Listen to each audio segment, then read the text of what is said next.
Hey, and welcome back to Lessons in Product Management. I'm your host, John Fontenot, and I'm really excited to kick off episode 1 of season 3 with Ask Me Anything. And just as a reminder, if you didn't listen to the kickoff episode that I just posted last week, I would ask that you go and submit any questions that you have, right? If you are experiencing specific challenges or just have questions about product in general, or if you're not in product yet and want to know how to get there and have specific questions you want us to address, please go ask. You can find me on Twitter at ProductFont. You can find me on LinkedIn. Just type in John Fontenot and it should be one of the first that pop up. Fontenot is not a super common name, and where it is common, I doubt very many are on LinkedIn. So find me on LinkedIn, find me on pathtoproduct.io. And I'd love to understand your questions and how we can help address your challenges. So this week in our kickoff episode, there was a tweet that came out and I wanted to address it. I did there in the Twitter thread too, but it begged a bunch of questions. The question that came out was, how do I handle stakeholder feedback? And when priorities are always changing with stakeholders, how am I supposed to prioritize against that?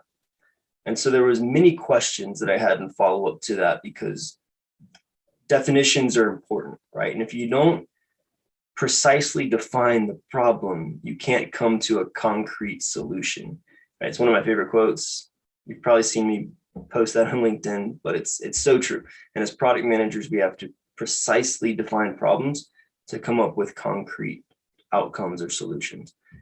Okay, with that said, I want to break it down a little bit, because I could start with the assumption that the person that asked this question is building internal products and is talking about internal stakeholders. And in this scenario, it makes a lot more sense to me, right? If you're building internal products for internal stakeholders and they're always changing their mind on what's important, the thing that I would say is that recency bias is one of the top biases that could impact what they're going through, right? If you're talking to marketing and you're asking about like market problems, right? Like, and how is this going to impact what we build for you? I don't know, probably not a great example for internal products, but any stakeholder group, if you're building an internal product for them and their priorities keep changing and you don't really know why or what's driving that, what I would start with is go back to first principles of product management. Okay. And start with, what is the goal? Why was I hired to build this product? What is the outcome that you're driving toward? If you can't agree on that, or if you can't precisely define the outcome or the goal, how are you ever going to build for it? Right. So this is one of the really tricky parts of product management, is getting clear on definitions inside the company before you start going build solutions, whether it's inside the company or outside the company, right? But in this scenario, we're talking about internal stakeholders with internal products. So with that said, what I would do is start with the goal, start with the outcome that you're driving towards, and then really dig deep on the problems, right?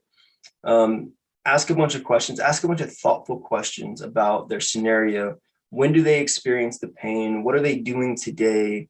Are there similar existing solutions in the market that we could have bought for this? How do they solve the problem?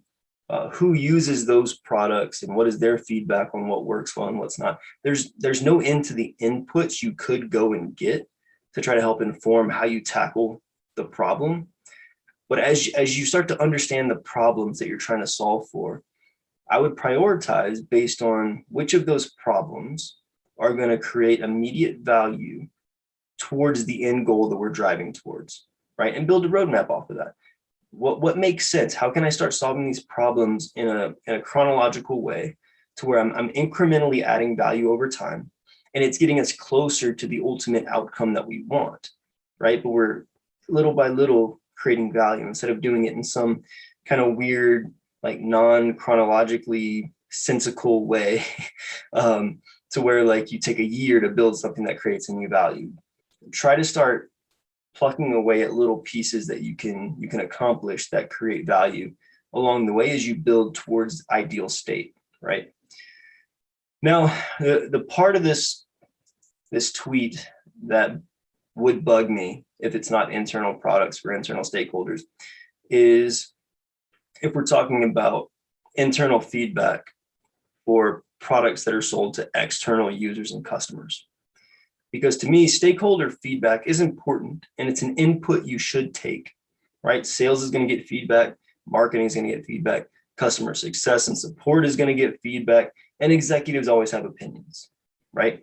You're going to get those whether you want those inputs or not. So take them and solicit them so that way they know you're listening, and down the road, you'll have a much easier time getting buy-in because they know that they've been heard, right? But really, if you're not going and talking to customers who are experiencing the problem that you're trying to solve for, then you're missing a large piece of the input that you should be going out and getting. And so if you're changing the prioritization of your roadmap based on what the sales executive or the product marketing person or the customer success rep is telling you, that's not a path to success as a product manager. If every week you have a group of people telling you that something is more important than the other, and you're going and adjusting your roadmap based on recency bias and saying, oh, okay, well, this must have changed, then all you're doing is you're becoming an order taker. And ironically, there will never be order to what you do because you're not taking those inputs, synthesizing them, and then using those to create something coherent that makes sense in the way that you build product, right? And so my advice there is whether you're talking to external customers or users, internal customers, stakeholders, executives, whoever, right?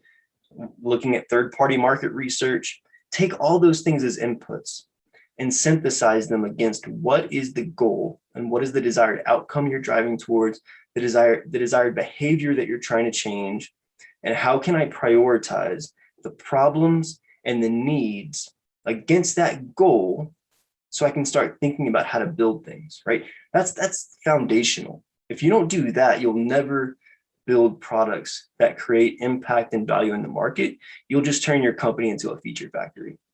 Okay, that is literally the most foundational thing you can do before you even get into wireframing, testing for desirability and usability. Like all those things are secondary to precisely defining the problems you're trying to solve against the goals that you're trying to reach as a business. Because ultimately, if you don't meet business objectives, your company runs out of money. And unless you're venture backed and they just want to keep throwing money at you for making poor choices, you're going to run out of money eventually. And then you have no company to solve customer problems. So some other company has to step in and try to solve those same problems. And hopefully those PMs don't repeat the same mistakes. So take that to heart. Like the job of a product manager is packed with responsibility, right? And if we just take what people say as, oh, this is truth, or, oh, this is what I should be doing, like we can't be order takers. We have to take inputs, synthesize them, and really it's like a puzzle, right? To make a beautiful finished puzzle, it takes a bunch of pieces and putting them in the right order and making sure, it's turned the right way. And once we get all those puzzle pieces together, we can see more clearly to be able to produce the optimal outcomes. So with that, I hope that helps. If anyone's facing the same challenges of stakeholders, internal or external, succumbing to recency bias and being tossed by the waves of what's wrong today and why did I lose this customer today, I hope you take heart in the fact that your job is not to take direct demands and orders from internal stakeholders, even your boss, even the CEO. There is a healthy level of pushback if you have the data, qualitative or quantitative, to do so, to go back and create your own case for why you shouldn't do something that may not make sense or may not be in the best interest of the company long term, because you're closer to the customer, you should be closer to the data, or you should be, than the CEO is. So take heart in the fact that your job is to gather those inputs, those puzzle pieces, and make something beautiful out of it, like a finished puzzle. And so if you're experiencing that same challenge, I hope this helps. And I hope you enjoyed episode 1 of season 3. Feel free to ask me anything, and if I don't feel like I have a good sense for the answer, I'll definitely bring people on. I'll probably bring people on anyway, and then we can banter back and forth. We can agree, disagree. I think that'd be a lot of fun. So keep the questions coming, and I look forward to keeping the episodes coming. We'll see you next time.